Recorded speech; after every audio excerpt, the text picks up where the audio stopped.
The subject this Y el tema morning esta mañana es adopción, certeza y herencia. Estos tres grandes temas están en los versículos que están ante nosotros a partir del versículo 15. Adopción, certeza y herencia.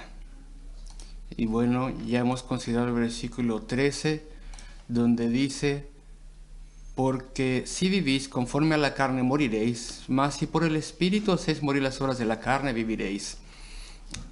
Hay una señal crucial de que se es un verdadero creyente en Cristo, de que verdaderamente una persona ha sido convertida, y entonces hay una batalla dentro de ti. A través de la obra de la conciencia, del Espíritu Santo que está obrando en tu conciencia, tú te esfuerzas en mortificar los hechos de la carne. Estás esforzándote en mortificar la antigua naturaleza, porque cuantos son guiados por el Espíritu de Dios, ellos son los hijos de Dios. Y ese versículo 14 no tiene que ser sacado de contexto. Y algunas personas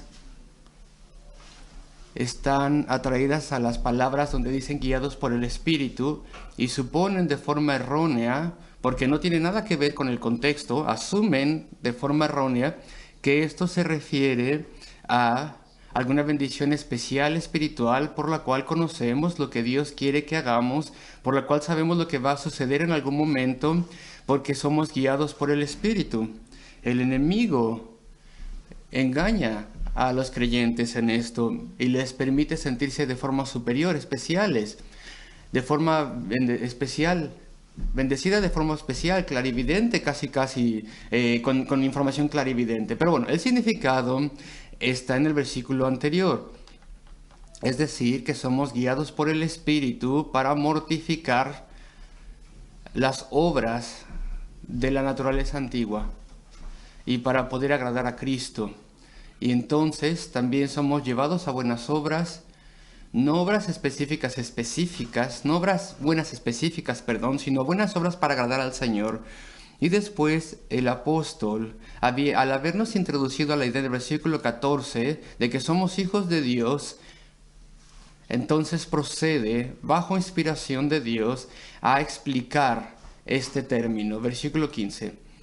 Pues no habéis recibido el espíritu de esclavitud para estar otra vez en temor. Ya no sois esclavos. Al haber venido a Cristo, ya no sois esclavos. Antes sí lo erais. Antes erais esclavos como paganos. La Iglesia Católica Romana, o más bien, la Iglesia Romana de aquel entonces, no la Católica Romana de ahora, sino la de aquel entonces de Roma, estaba formada por personas que antes habían sido paganos y que toda su vida habían estado sujetos a dioses falsos, a dioses malos, a dioses que no podían conocer, a dioses que no les amaban, a dioses que eran caprichosos y que eran malvados. Y estos dioses tenían que ser aplacados a través de sacrificios de comida y de riqueza. Tenían que ser agradados para que nos dieran buena fortuna, pero uno nunca sabía cuándo estos supuestos dioses iban a estar en contra de nosotros. Así que se era esclavo, se hacía ofrendas a ellos, se alababa a ellos, y aún así ellos no amaban a esas personas, no tenían promesas para ti, no tenían futuro para ti. Entonces dice, porque no haber recibido el espíritu de esclavitud, esa esclavitud como cuando eras pagano, incluso cuando eran judíos también, porque el malentendido general del orden de Dios en el Antiguo Testamento, en aquel entonces entre los judíos, era que la ley de Dios y la ley ceremonial de Dios, todas estas ceremonias con ilustraciones de la gracia y misericordia y perdón libre, no estaban siendo explicadas en su significado correcto, sino que se transformaban en cadenas, diciendo tienes que obedecer de forma meticulosa cada parte de la ley. Eso era lo que el clérigo judío explicaba. Entonces las personas estaban en esclavitud a un sistema de obras y no tenían el mensaje de la gracia que la ley antigua señalaba. Entonces eran paganos o tal vez judíos que habían sido convertidos. Uno u otro grupo antes estaban en esclavitud a su sistema religioso y tenían temor. Esto es lo que nos dice el versículo 15, no haber recibido el espíritu de esclavitud para estar otra vez en temor. Y acuérdense que el apóstol Pablo acaba de introducir el término hijos de Dios en el versículo 13, y aquí en el versículo 15 dice, habéis recibido el espíritu de adopción, por el cual clamamos Abba Padre. Y quiero que nos enfoquemos en esto por un momento, el espíritu de adopción. Está en la segunda a los Corintios, capítulo 6 también, versículo 17 y 18, donde ahí se explica un poco más. Pero nos vamos a quedar aquí donde estamos, donde nos dice y nos habla al respecto del espíritu de adopción. Y la palabra que se traduce como adopción literalmente significa colocarlo a uno como hijo. Habéis recibido el Espíritu de Dios, el cual te coloca, te pone en la posición de hijo. La palabra adopción no es una palabra muy buena tal vez. Es la mejor palabra que podemos usar para traducir el griego, pero no es la mejor palabra. Porque un niño que es adoptado puede recibir todo el amor y el cuidado del nuevo hogar, pero el niño nunca literalmente es hijo de sus padres. Entonces la ilustración no es lo suficientemente fuerte para representar lo que te pasa como creyente. Puedo decir, no solamente eres meramente adoptado, sino que eres colocado, eres puesto en la calidad de hijo de Dios. Se te da una verdadera relación con Dios como Padre. Es más que una simple adopción. Verdaderamente llegas a ser un hijo en la conversión. Y ese es el término aquí. No habéis recibido el espíritu de temor, sino el espíritu de adopción, por el cual clamamos Abba Padre. Somos colocados como hijos, somos hechos hijos de forma espiritual. Antes estábamos lejos del Señor de forma espiritual y ahora somos hijos de Dios, ahora somos aceptados, somos incorporados a la familia, somos incluidos y somos hechos, verdaderamente hechos hijos de Dios. Abrazados por Dios, acogidos por Dios, amados por Dios. Se nos da un nuevo hogar, una nueva familia, un padre, un nuevo nombre también. Somos guardados por Él en ese sentido.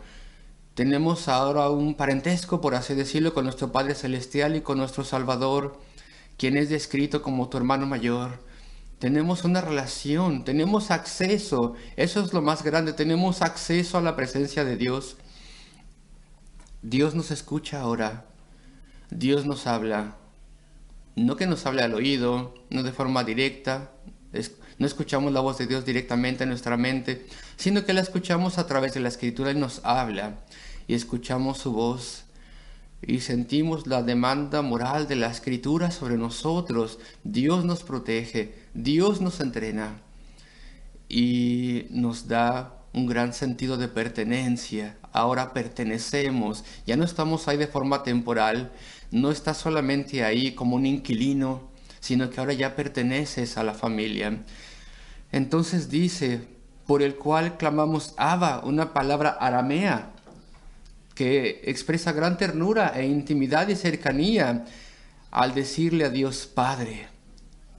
Tan diferente al paganismo, tan diferente de las religiones prevalecientes de los judíos en aquel entonces, debido a los malentendidos que tenían con la Escritura. Pero ese es el versículo 15. Y entonces va el versículo 16. Se introduce la adopción y después la certeza en el versículo 16. En el versículo 16, como podemos saber, ahí tiene una certeza doble. El Espíritu mismo da testimonio con nuestro espíritu. Entonces aquí hay dos testigos. Entonces en tiempos antiguos, ya sea que alguien escuchase como, ya sea que hubiese una corte judía o romana, se necesitaban dos judíos, sin importar cuál fuera, para poder establecer un hecho. Y esta adopción es también una cosa legal. Me explico. Es una cosa legal en la ilustración de Pablo. Eres adoptado de forma legal. Dios te adopta de forma legal y hay testigos para esta adopción. Hay dos en particular que se nombran aquí. Tu propio espíritu que testifica al hecho de que tú verdaderamente has sido adoptado en la familia de Dios, y el Espíritu Santo también testifica esto. Respalda el testimonio de tu propia alma. Este es el significado del versículo 16. El Espíritu mismo, el Espíritu Santo, da testimonio con nuestro propio espíritu o a nuestro propio espíritu de que somos hijos de Dios. Así que hay dos testigos, es una certeza doble. Y debido a que sois hijos, Dios ha enviado el Espíritu de su Hijo a vuestros corazones, clamando, Abba, Padre. Gálatas 4. Versículo 6 es lo que acabo de citar. Y antes de ir al versículo 17, tú sabes que eres un hijo de Dios. Es algo muy profundo lo que ha pasado contigo, de modo que tu propio espíritu, o tu ser, o tu alma te lo dice. Y tienes certeza de ello. Y bueno, ¿cómo es esto? ¿En qué sentido? Mi espíritu testifica. Bueno, pues testifica de diferentes maneras. Primero que nada, aún si estuvieras rodeado o estuvieras en un periodo de falta de certeza o dudas, aún así hay ciertas cosas que tu propia experiencia, tu propio espíritu te dicen. Por ejemplo, ¿sabes? Conoces más bien el mensaje de Dios, sabes que la Biblia es verdad, lo sabes de forma instintiva, algo te ha pasado. Satanás tal vez puede sugerir a tu mente alguna duda al respecto de esto o aquello, al respecto de cierto aspecto de la escritura, porque él es muy astuto, pero en general tú sabes que es verdad y sabes que tiene perfecto sentido, entonces tú lo crees. Ahora ya lo sabes, no siempre fue el caso antes, llegó un momento en el que este libro de Dios era como cualquier libro para ti, de hecho, era peor que cualquier otro libro con el cual tuvieras familiaridad. No lo entendías en su lenguaje, su complejidad. Nunca entendiste cómo tiene una naturaleza tan consistente, de forma maravillosamente consistente. No entendías su mensaje, su profundidad y su carácter profundo. Esto no lo veías antes, pero algo te ha pasado. A través de una obra del Espíritu dentro de ti en la conversión, Dios te dio ojos para ver y ahora sabes que es verdad. Y sabes que solamente esto explica la condición humana y todo lo que ves a tu alrededor. Y solamente la palabra de Dios explica por qué tú eres la persona que eres, por qué eres pecador, por qué tienes estándares en tu conciencia y en tu mente, pero no puedes guardar estos estándares, no los puedes cumplir. Es algo extraño. Pero ya nada más lo puede explicar solamente la palabra de Dios. El campo científico no puede explicar la naturaleza caída del ser humano. Y entonces de forma instintiva entiendes que esta es la palabra de Dios. Y esto es un testigo, un testimonio. Dios ha lidiado contigo. Esto es lo que significa. De forma fundamental tú sabes que este mensaje es verdad. Algunas veces eres retado. ¿Cómo sabes que es verdad? Alguien tal vez te rete. ¿Cómo puedes probar que esa Biblia tuya es confiable y es verdad en todo lo que dice? Es que casi no lo podemos explicar. Tú sientes que no es una respuesta adecuada, pero dices, yo sé que es verdad, hay que explicarlo tal vez mejor. Y entonces tratamos de buscar cómo mejor explicar a las personas al respecto de la naturaleza notable de la Biblia. Pero en cuanto a nosotros mismos, esta respuesta es suficiente, lo sé. Sé que es la palabra de Dios y tiene ahí sobre nosotros autoridad. Es algo instintivo en el creyente y ese es el testimonio de nuestro espíritu.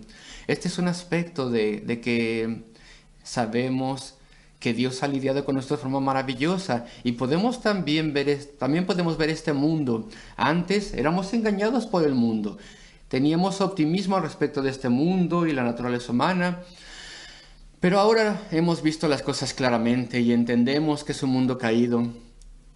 Y este conocimiento es parte de nuestro testimonio propio que nos dice que hemos cambiado. Dios ha tratado contigo, ya no eres la persona que eras antes. Y tenemos un sentido profundo de necesidad, sí. Creemos que encontramos al Señor, nos arrepentimos de nuestro pecado, confiamos en Cristo tan solo buscando salvación, nos entregamos por completo a Él. Pero sí, lo que ha pasado ahora es un gran cambio. No podemos pecar a la ligera y nos sentimos y nos damos cuenta que necesitamos profundamente el perdón de Cristo, incluso después de que somos salvos, incluso después de ser suyos. Es algo que está impreso, está intrínseco, está engravado ahora en nuestra constitución humana. Dependo de Cristo ahora, le necesito ahora, dependo de Él y busco todo por Él. Y eso me señala, me diferencia, muestra que soy creyente. Mi propio espíritu, por así decirlo, a través de lo que me ha pasado, me está diciendo que soy nacido de Dios. Hay un testimonio dentro de mí. Algunas veces, si tengo dudas, tan solo tengo que mirar estas evidencias, estas señas que me hablan, estas cosas que me dicen que yo ya soy una persona diferente, o mis deseos y mis gustos ya son diferentes también. Esto ya lo mencioné, tengo una batalla con el pecado. Antes solía ser el pecado mi amigo, ahora es mi peor enemigo. ¿No te das cuenta que hay un cambio dentro de ti? Hay un testimonio de mi propio ser y mi espíritu testificando de mi salvación. Y tengo una conexión, por así decirlo, en particular con los hijos de Dios. Ellos son mucho para mí. Tengo mucho en común con los hijos de Dios. Así, incluso entre creyentes. Hay algunas veces dificultades en las relaciones entre ellos. Esto debido a nuestra necedad y tontería y porque todavía tenemos pecado y a veces no nos llevamos bien con algunos creyentes. Algunas veces no encontramos ese buen ambiente y tenemos que orar al Señor que nos ayude y que nos ayude a respetarles como deberíamos. Y sin embargo, tenemos un entendimiento, cierto entendimiento con ellos. Más bien quisiéramos hablar con ellos en una larga conversación. Y ahora sabemos qué hacer. Antes no era así con los mundanos, con aquellos que no aman a Dios, con aquellos que son ateos o incrédulos. ¿Cómo hubiéramos, aparte de testificar a esa persona, cómo hubiéramos podido tener una conversación en convivencia con una persona así durante una hora?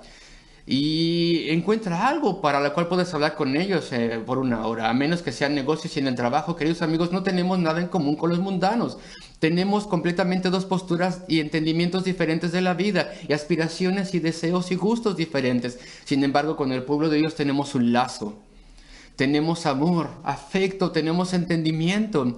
Y cuando nos hablamos los unos a los otros, tanto se da por sentado. Sabemos que tenemos experiencia de Dios en común. Y entonces hay un lazo especial entre el pueblo de Dios. Y ahí es donde pertenecemos, en el pueblo de Dios. Y podemos decir que sabemos que hemos pasado de muerte a la vida porque amamos a los hermanos. Primera de Juan, capítulo 3, versículo 14. Y esto es verdad. Y este es nuestro testimonio que nos da nuestro espíritu, testificando que verdaderamente hemos sido nacidos de Dios y hemos descubierto cómo orar. E incluso si en nuestra necedad no oramos tanto como deberíamos orar y otras cosas toman nuestra atención cuando más bien tendríamos que estar orando. Y a pesar de que la disciplina personal falle porque no estamos teniendo tiempo devocional, sabemos que la oración es lo más importante en la vida y la salvación también es muy importante.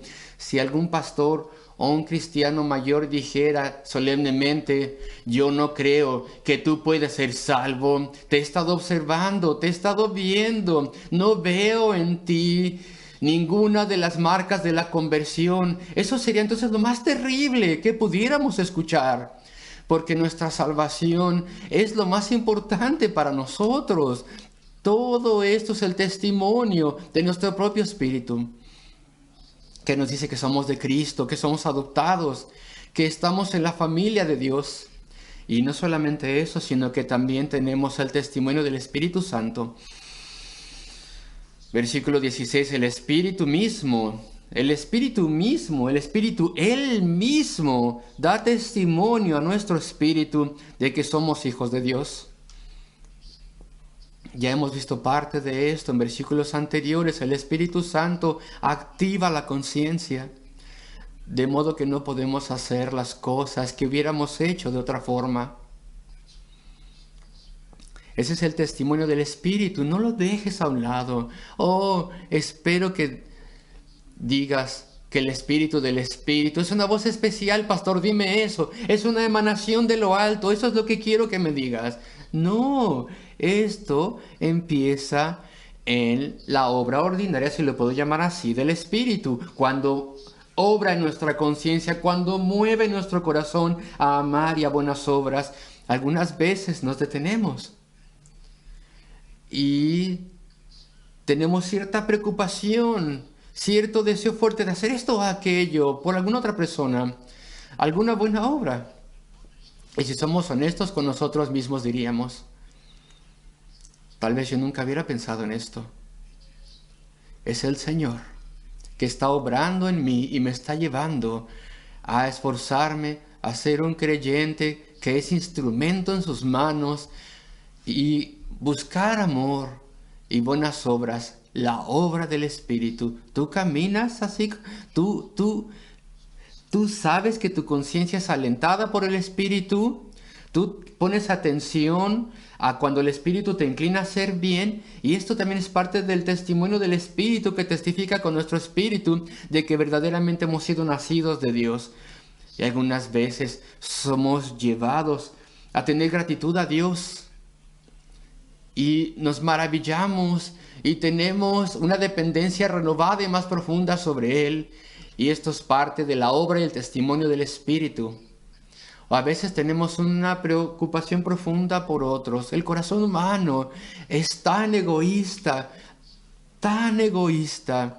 ¿Qué me pasará a mí? ¿Qué pensarán las personas de mí? Y después el Espíritu obra y entonces más bien pensamos al respecto de qué puedo hacer yo por otras personas. ¿Qué les pasará a ellos? ¿Qué será de esa alma perdida? Y ese es el testimonio del Espíritu, que está participando con nuestro espíritu y después nos fortalece en nuestro sentido de pertenencia. No todo el tiempo, porque el Espíritu también nos está entrenando a vivir por la fe.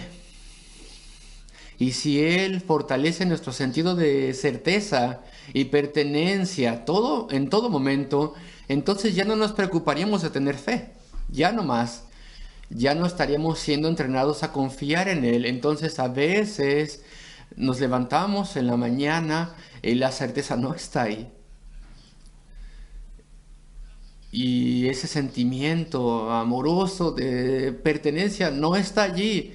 Entonces hoy se te llama a vivir por fe y a orar con la mente tan solo y a hablarle al Señor con las mismas palabras de amor y gratitud y las mismas súplicas y peticiones como cuando tenías mucha fe o cuando tenías esta certeza más bien, hasta que el Señor trae de vuelta tu certeza y tu certidumbre. Y bueno, estamos solamente tocando la superficie de estos versículos. Versículo 16, el Espíritu mismo da testimonio a nuestro espíritu, agrega a nuestro sentido de pertenencia, da testimonio a nuestro espíritu de que somos hijos de Dios.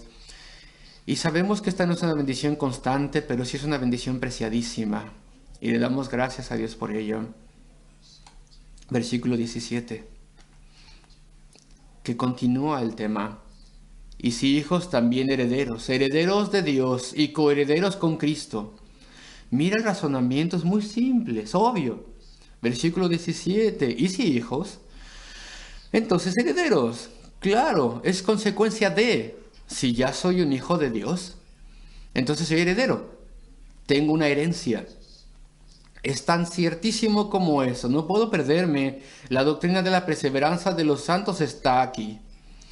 Y si hijos, entonces también herederos. El pasaje no dice, si hijos, entonces tal vez herederos. No. Si tú continúas, entonces sí. Si tú te permaneces firme, entonces sí. Si verdaderamente es un hijo, Y si verdaderamente eres un hijo, eres heredero. Dios nunca jamás te rechazará. Herederos, herederos de Dios, coherederos también con Cristo. El sello del Espíritu Santo, herederos.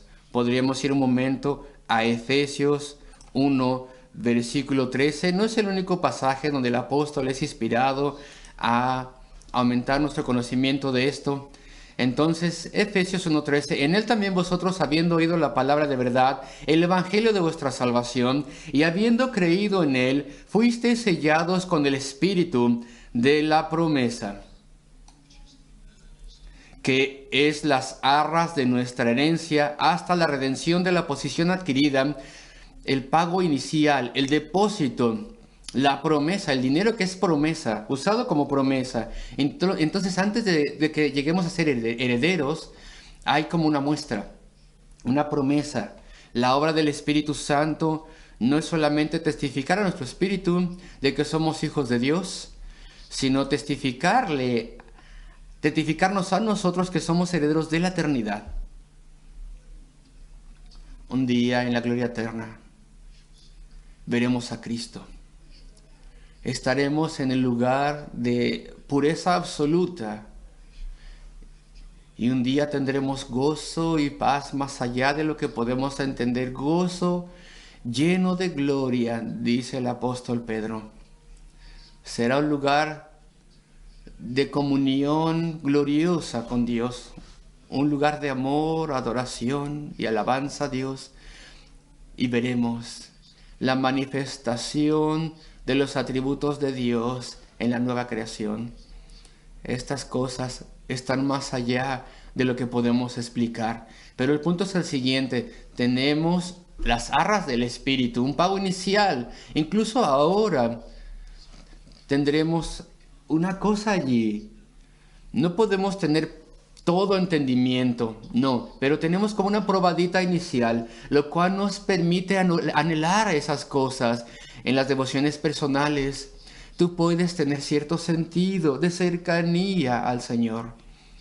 En tus respuestas a tus oraciones que Dios te ha dado, incluso las respuestas a las oraciones en tiempos de gran problema.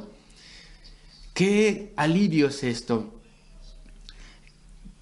Esas olas de alivio que vienen sobre ti cuando Dios te libera y responde tu oración y te da lo necesario en una forma notable. Incluso eso es una probadita del cielo. Ahí en el cielo ya no hay nada que nos ate. Pero el alivio y la maravilla y el gozo que experimentamos aquí en la tierra es una probadita, es algo inicial que nos muestra la gloria venidera. Tenemos muestras iniciales pequeñas y podemos ver también esto en el carácter cristiano. Incluso si tú te decepcionas contigo mismo, ¿acaso no hay otros creyentes en los cuales has visto una maravillosa obra de Dios y ves en ellos paciencia, amabilidad, carácter, y alabas al Señor por eso y lo admiras esa obra y dices, oh Señor, que yo pueda ser más como otros de tu pueblo que van más adelante? Incluso aquí vemos pequeñas muestras también de lo que Dios hará en la eternidad, cuando Él quite todo pecado y toda iniquidad y nos purifique y nos haga un pueblo de virtud y gran profundidad espiritual. Queridos amigos, incluso en la tierra, tienes la experiencia del amor y el afecto con seres amados. Y esto es solamente una probadita de la eternidad. Tienes una miradita, por así decirlo, en particular en el pueblo de Dios, en la iglesia. En el versículo 17, y si hijos, también herederos, herederos de Dios y coherederos con Cristo. Él verdaderamente es el heredero. Él es el verdadero heredero. Él es aquel que hizo el cielo y la tierra. Él es aquel que sufrió y murió por pecadores y ofreció su justicia perfecta para poder merecer y ganar el cielo para su pueblo. Es su cielo, es su paraíso, es su gloria. Él es aquel, Cristo es aquel que lo ha creado. Y somos herederos con Él. Y con Él entramos al cielo, el tener una herencia, incluso el término herencia. Habla respecto de la gracia. Una herencia es algo que está allí esperándote a ti si eres creyente. Alguien más lo ha comprado, producido, tú no lo has comprado ni producido. Pero incluso entonces esta herencia es una ilustración de la gracia. Voy a la eternidad, yo no he creado nada, yo de ninguna forma podía merecer esto, todo esto ha sido conseguido por mí. Cristo lo consiguió y yo soy coheredero con Él. Y si es que padecemos juntamente con Él, segunda parte del versículo 17, el Espíritu Santo inspira a Pablo a incluir esto. Y tengo que explicarlo. Si es que padecemos juntamente con Él,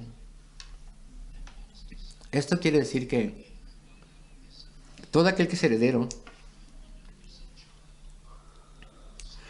todo aquel que es un hijo de Dios sufre con Cristo cuando está en esta tierra.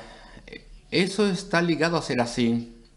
Y tú puedes reconocer un creyente no solamente porque hay esa batalla en contra del pecado dentro de ese creyente, ese cristiano, sino porque también sufre.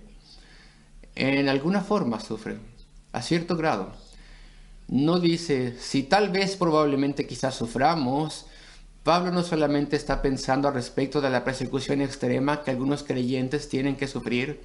Él está hablando al respecto de un sufrimiento que es una marca de cada creyente. He sufrido la pérdida de todas las cosas, dice el apóstol Pablo en Filipenses capítulo 3. Él sufrió la pérdida de sus posesiones y su estatus y su aceptación en la iglesia judía. Él sufrió esa pérdida para poder venir a Cristo. Tú sufres la pérdida de muchas cosas cuando eres convertido. Tal vez pierdes amistades. Incluso un amor ferviente que tengas por alguien que no es un creyente. Que no por mucho tiempo te amará debido a que tienes una fe diferente ahora. Sufres la pérdida de amigos. Tal vez puedes sufrir la pérdida de tu trabajo incluso. Tal vez hay muchos cristianos en el futuro cercano que van a perder sus trabajos, como algunos ya lo han perdido. A medida que la legislación avanza para legalizar las cosas que están mal, recordamos, por ejemplo, que tal vez venga un tiempo cuando los maestros serán forzados a firmar una obligación de que le enseñen a los niños a tener una forma sexual alternativa, de modo que los maestros no van a poder hacerlo, los que son cristianos. Tal vez en el futuro cercano estamos yendo a un periodo cuando habrá mucha pérdida en los campos profesionales, de trabajo, etcétera. Queridos amigos, tal vez tú ya has perdido favor y promoción y ventajas debido a tu fe. Tal vez te han dejado a un lado. Y bueno, ya también perdiste tu amor propio o mucho de ello y tu autoestima. Se te ha quitado eso, Dios te lo quitó. Eso que era agradable, el orgullo que era agradable a la antigua naturaleza y tener aceptación y aplauso. Y perdiste eso también. No puedo enumerar todas las cosas que tal vez perdiste. Y hay personas que todavía pierden todo por amor a Cristo. ¿Tú te echas para atrás de todo esto?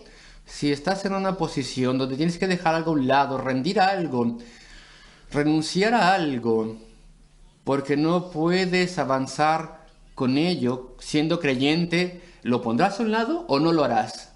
Bueno, pues tal vez eso indica si eres creyente o no. Esto es lo que dicen estas palabras.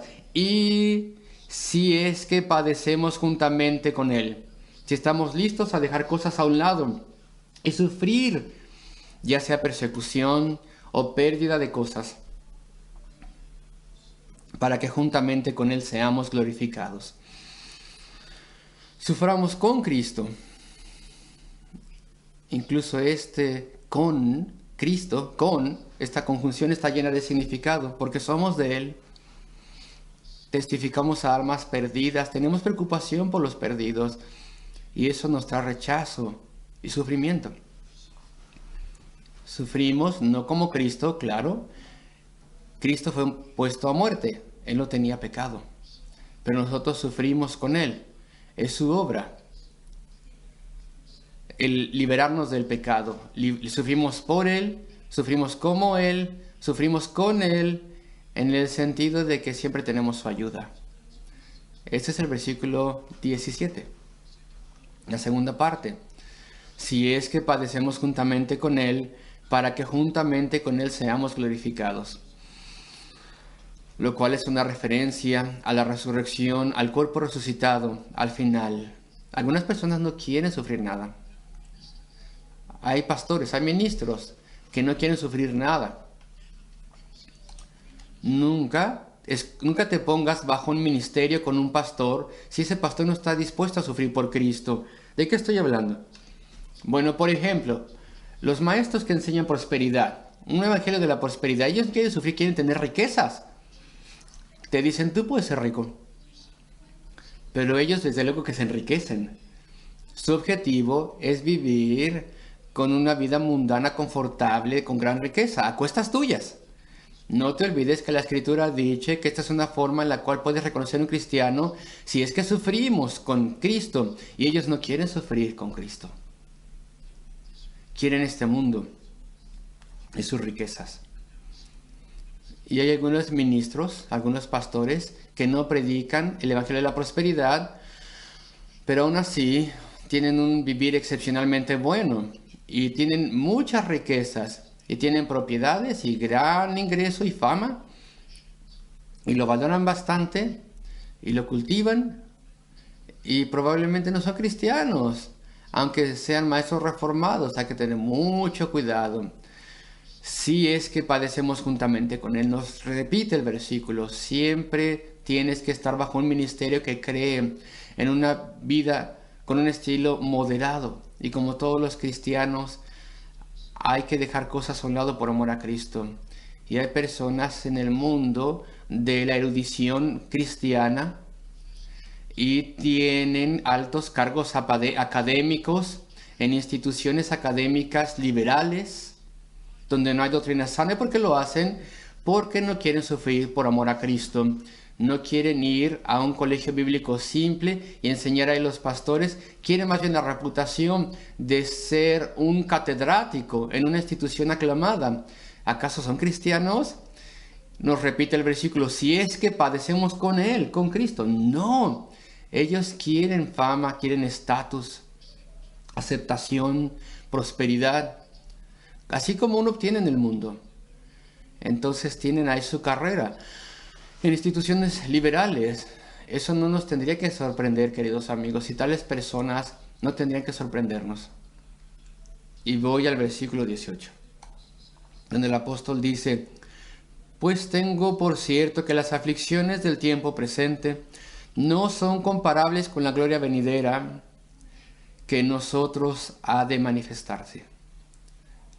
Qué expresión tan maravillosa. Tengo por cierto, considero. ¿Qué vas a considerar, Pablo? ¿Qué vas a evaluar? Esto es muy interesante. El apóstol Pablo va a hacer unos cálculos, por así decirlo, y los cálculos que hace resultan en esto. Pues considero que los sufrimientos de este tiempo presente no son dignos de ser comparados. Estoy leyendo la Biblia de las Américas ahora. Es como si él comienza a calcular y rápidamente se da por vencido. Si tengo dos listas, una lista de las pérdidas que un cristiano debe sufrir y la lista de las ganancias, rápidamente me doy cuenta, dice Pablo, que la lista de las pérdidas no es digna de ser comparada con la gloria venidera. Esta lista de pérdidas es sobrecogida por la lista de ganancias. Así que dejo a un lado mis cálculos matemáticos. Tengo certeza, tengo por cierto que las aflicciones del tiempo presente no son comparables o no son dignas de ser comparadas. Y en el versículo 17, acuérdense que decía que, o más bien volviendo al 18, esto no es comparable, no es digno de ser comparable con la gloria que nos ha de ser revelada. Deja a un lado todo lo que te impide vivir como un verdadero cristiano. Eso es una pérdida temporal. Comparando esto con una ganancia eterna, es una pérdida terrenal. Comparándolo con una ganancia celestial, no hay comparación ninguna entre ambas cosas. Estás dejando a un lado una cosa que está manchada con pecado, de modo que puedas obtener perfección eterna. Estás dejando a un lado algo que está vacío, a cambio de algo que tiene sustancia y es inamovible y es eterno. No hay comparación ninguna. Entonces, dice el apóstol, tengo por cierto que las aflicciones y las pérdidas que un cristiano experimenta son pérdidas temporales. Tal vez amistades, tal vez ayuda, tal vez estatus, todo es temporal. Todo esto no es digno de ser comparado con la gloria que nos ha de ser revelada. Aunque fueses enviado a prisión, y eso tal vez va a empezar a suceder en este lugar, en este país, como ha pasado en otras naciones, incluso en esta nación, pasaba también hasta siglos. Sí, esa pérdida de libertad, incluso pérdida de vida, no es digno de ser comparado en lo absoluto con la gloria que nos ha de ser revelada. Pablo, esta es una forma extraña de explicar las cosas. ¿Por qué dices que ha de manifestarse en nosotros? O que nosotros ha de manifestarse. Y no como esperaríamos que dijese que nos será revelado. Vamos a ver cuál es la diferencia en el inglés y en el español. Bueno, lo que Pablo está diciendo es la gloria que será manifestada en nosotros. Si tú estás hablando al respecto de las cosas que perdemos, que nos van a empobrecer, bueno, pues hablemos entonces de las cosas que de forma personal ganaremos, que nos enriquecen. Ni siquiera hemos comenzado a hablar, dice Pablo, al respecto de cómo será todo en la gloria eterna y las maravillas y todo lo hermoso que será y la comunión también. Tan solo estamos hablando de lo que pasa dentro de nosotros cuando Cristo vuelve y recibimos nuestros cuerpos resucitados. Y antes de eso, antes del cielo, recibimos también bastante. ¿Qué es lo que pasa dentro de nosotros? Llegamos a ser completamente puros. Llegamos a estar llenos de entendimiento y amor y profundidad y maravilla. Cuando estamos con Él, las cosas que vemos y las cosas que experimentamos cuando estemos con Él y cuando recibamos nuestros cuerpos resucitados y cuando seamos hechos como Cristo en el cuerpo, no como su naturaleza divina. Claro que no, nunca seremos dioses, pero somos hechos como Él es, como persona. La gloria venidera que nosotros ha de manifestarse, que ha de ser revelada en nosotros, esto está más allá de todo el lenguaje humano, no podemos describirlo. Así que estos 4 versículos maravillosos del 15 al 18, al respecto de la adopción, de las riquezas de la adopción, la certeza, esta certeza doble, la certeza dentro, la confirmación que el Espíritu Santo nos da también y la herencia, que no podemos comparar con nada. Estos son los 4 versículos ante nosotros esta mañana, y que el Señor bendiga esto a nosotros en meditación personal y alabanza y acción de gracias.